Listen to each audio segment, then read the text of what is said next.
Assalamualaikum warahmatullahi wabarakatuh. Oke guys, kembali lagi bersama kami ya guys dalam acara podcast yang keempat ya ini, empat ya. Empat. Kita membahas tentang konsep hak atau al-hukuk, hak dan kewajiban dalam Islam.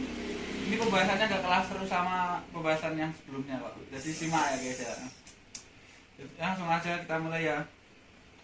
Jadi gini, aku kan kemarin udah sempat baca-baca tentang materi ini ya sebelum aku undang kalian ke sini. Aku mau tanya nih, hak dan kewajiban itu apa? Nah gini, oke. Jadi hak tuh bisa diartiin sebagai sesuatu yang seharusnya kita terima. Maksudnya ada hal-hal yang lain yang kita pantas terima itu. Maksudnya. Nah, terus ada juga kewajiban. Di sini tuh kewajiban tuh adalah sesuatu yang seharusnya kita tunaikan, yang harus kita laksanakan. Seperti contohnya hak dan kewajiban ya. Contohnya kita kuliah. Kita sebagai mahasiswa tuh berkewajiban untuk belajar ya sebagai mahasiswa. Nah, sebagai mahasiswa juga kita berhak mendapatkan ilmu dari dosen-dosen. Kita berhak mendapatkan fasilitas yang ada di kampus kita gitu. Itu menjadi hak dan kewajiban kita sebagai mahasiswa. Contoh dari hak dan kewajiban seperti itu. Jadi tadi hak itu sesuatu yang kita terima ya, dan kewajiban sesuatu yang kita tunaikan. Terus tadi aku juga sempat baca apa itu ya, hak sebagai kewenangan dan sebagai keharusan. Itu aku juga belum paham gitu. Oke, jadi gini, definisi hak ada dua ya sebenarnya, yaitu hak sebagai kewenangan atau al-sultah, atau atas sesuatu atau barang, yaitu al-sulhatu ala al-syai', yakni hak yang berlaku atas benda disebut hak aini, yaitu sebagai hak milik, hak penguasaan atas benda ataupun harta perwalian dan sebagainya. Juga yang kedua ada hak sebagai keharusan atau kewajiban, yaitu taklif pada pihak lain. Substansi hak yang terbebankan pada orang lain disebut hak syahsi, dipahami sebagai taklif baik yang bersumber dari syara' seperti hak istri yang dibebankan pada suami, hak anak yang terbebankan pada orang tua. Tadi aku juga lihat kata itu yang aku nggak familiar gitu loh. Katanya itu kalau nggak salah itu katanya itu iltijam. Nah itu kata itu aku belum paham apa itu iltijam. Nah, hak dan iltijam itu apa?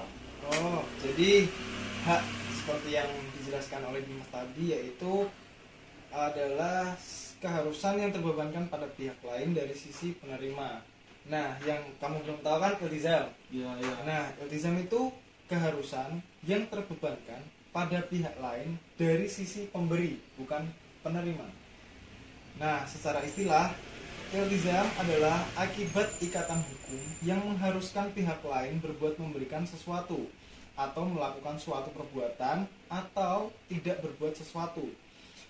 Pihak yang terbebani oleh hak orang lain disebut multazim. Pemilik hak multazam lahu atau syahibul haq.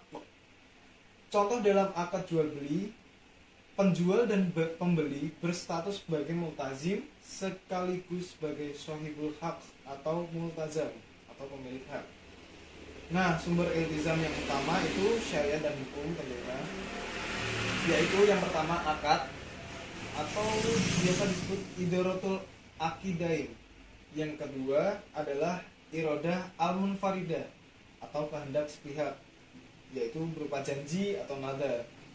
Yang ketiga adalah al-filu al-nafi atau perbuatan yang bermanfaat, seperti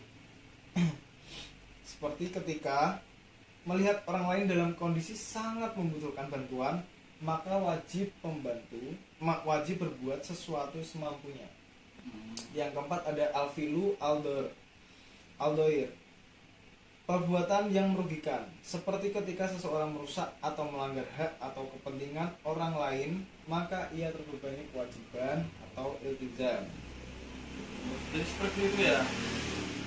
Tadi aku juga sempat baca tentang jenis-jenis hak itu. Jenis-jenis hak irtifak kalau nggak salah ya. Jenis-jenis hak irtifak itu kayak apa?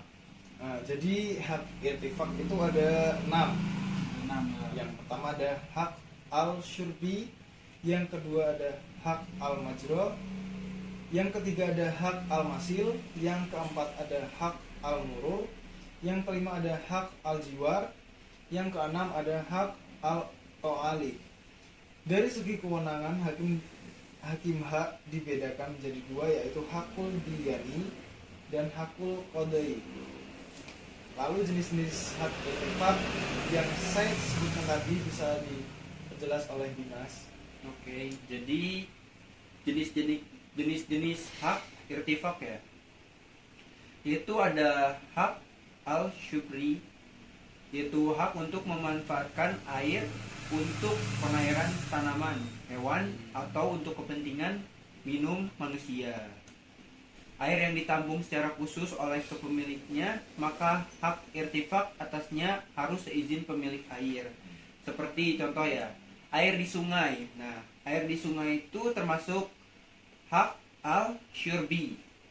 Maksudnya itu air untuk semuanya, baik itu untuk tanaman, untuk hewan, maupun untuk penduduk di sekitarnya. Nah, ada air yang harus seizin pemiliknya, misalkan kita keran di pekarangan rumah orang lain, kita harus seizin pemilik rumah tersebut untuk mengambil air yang mau kita ambil gitu. Karena itu termasuk hak irtifak atau kepemilikan haknya, seperti itu. Terus ada hak al-majro, yaitu hak pemilik tanah yang jauh untuk menggunakan tanah tetangganya yang lebih dekat untuk mengalirkan air dari sumbernya. Pemilik tanah yang lebih dekat dengan sumber mata air tidak boleh menghalangi penggunaan tanahnya untuk pengairan tanah yang jauh dari sumber air. Lalu ada hak al-masil. Hak al-masil ini yaitu hak untuk memanfaatkan tanah orang lain untuk menyalurkan limbah keluarga ke tempat saluran pembuangan. Lalu ada hak al-murur, yaitu hak bagi pemilik tanah yang lebih jauh untuk melewati tanah orang lain yang lebih dekat. Pemilik tanah yang di depan tidak boleh menimbulkan kesulitan bagi pemilik tanah yang ada di belakangnya. Lalu hak al-jiwar, yaitu contohnya adalah hak tetangga yang dindingnya bersebelahan atau bersatu. Masing-masing dapat memanfaatkan dinding tersebut sepanjang tidak menimbulkan kerugian pada pihak tetangga.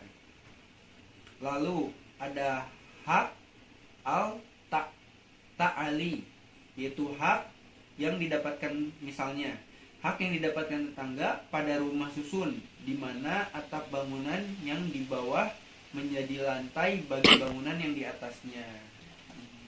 Itu ya. Jadi tadi ada 6 ya kalau nggak salah ya. 6 ya. Terima kasih buat Renda dan Dimas sudah membantu menjelaskan, saya jadi lebih paham ya.